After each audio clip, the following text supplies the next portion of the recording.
Hi everybody, thanks for joining us for another RAV4 Prime video. I know it's been a little while, but our family's been really busy camping. This spring, we've already been camping like 5 times. We've been just all over Northern California, and our RAV4 Prime's been in the garage. But we now have over 4,000 miles and we'll be reaching 5,000 miles soon. So I wanted to give you an update on how things are going and also show you a couple things that maybe the other reviewers haven't talked about. So here it is. Our RAV4 Prime is still just like new. We haven't had any problems with it. My wife really loves this car.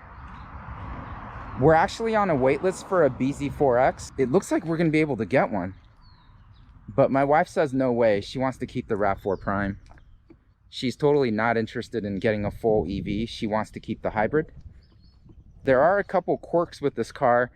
Now, we haven't had any warranty issues or anything go wrong per se, but there are a couple things that I find a little bit annoying or a little bit funky.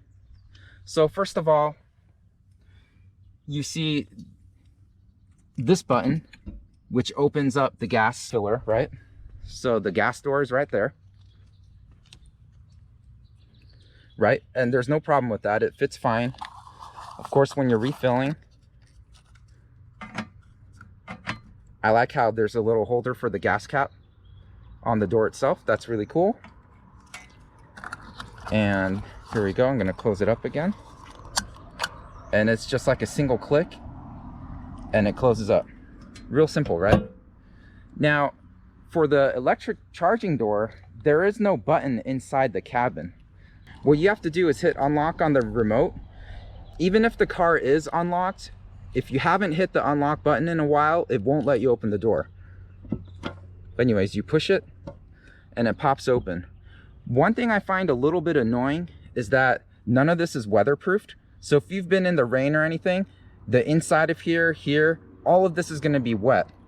The only thing keeping the charging components dry is this fitted cover.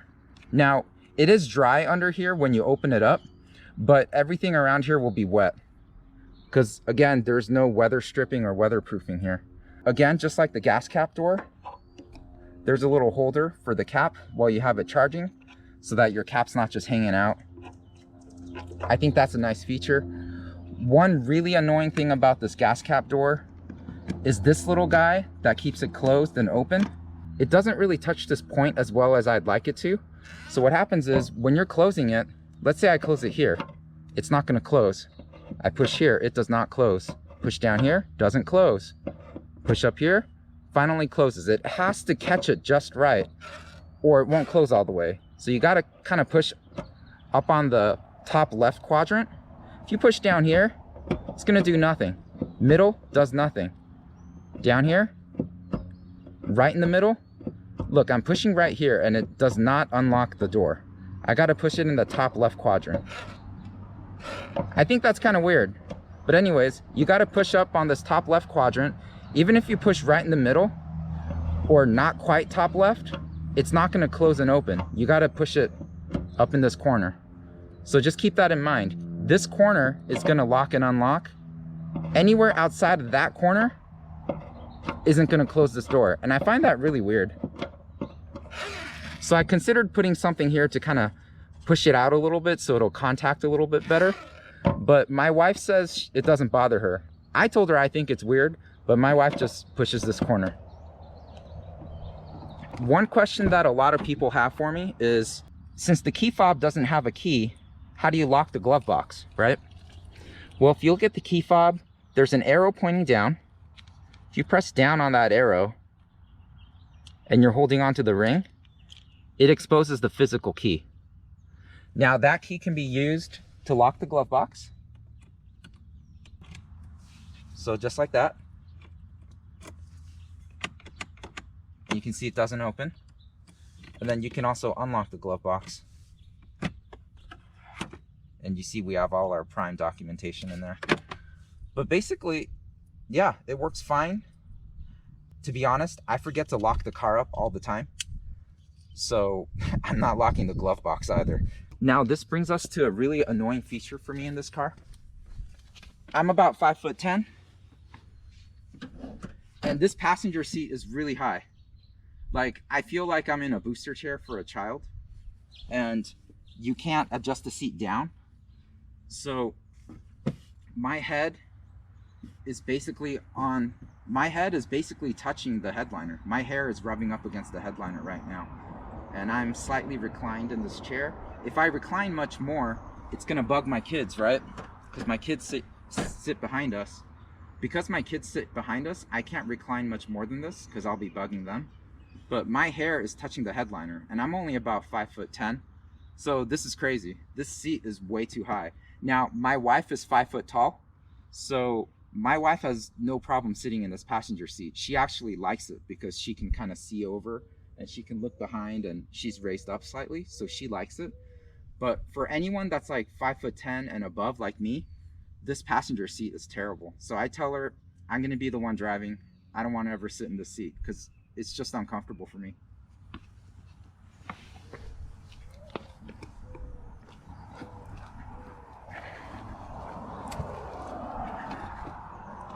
Now let's talk about the driver's seat. So one thing I really like is the thigh support. So going up and down on the thigh support, really comfortable. I really like this. I like the up and down is no problem. And like I mentioned, the driver's seat sits a little bit lower than the passenger seat. So this is about the perfect height for me for a crossover vehicle. Like, this is really nice.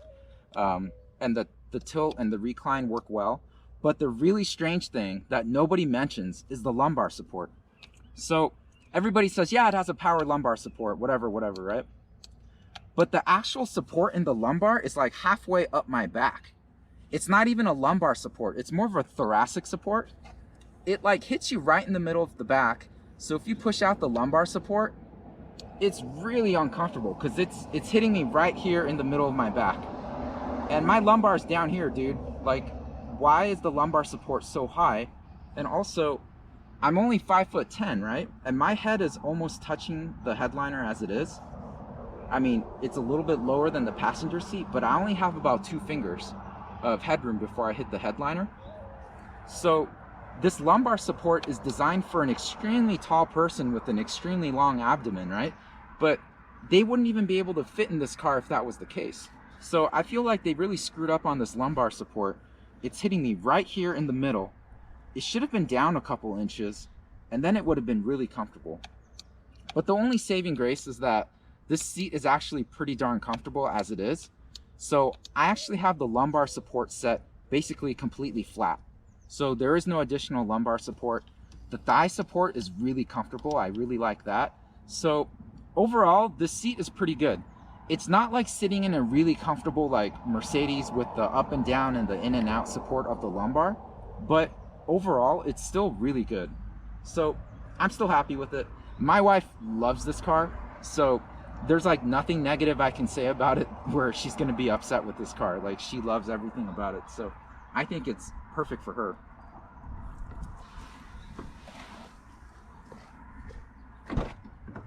Since we're talking about seat comfort, I might as well sit in the back, right? So I'm sitting behind myself. Again, I'm right around 5'10", and this is how much legroom I have sitting behind someone 5'10". It's huge. I mean, it's really cavernous. It's really big in here. This back seat is actually really comfortable. Has a little bit of recline on it, right? And it is adjustable, right? So I can go from here. This is pretty much flat. And then if I pull up this handle, this is as far as it goes reclined. And it's really comfortable back here. And I have lots of legroom. Like, look at this, it's huge. One of the selling points for the BZ4X is that it rides on a slightly longer wheelbase than the RAV4. And it probably has a little bit more interior room. But for the purposes of my family, I don't think we need any more interior room. And I kind of told that to my wife. I told my wife, like, if we switch to a BZ4X, you're going to have more leg room. And she goes, I don't need more leg room. This is fine. And I can see what she means, because we could easily seat 4 adults in here and be comfortable back here. All right, so there you have it. That's our 4,000 mile update.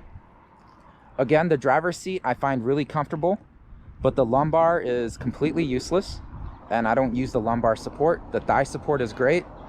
I think the passenger front seat is really odd because it's raised up compared to the driver's side seat, and it can't be pushed down.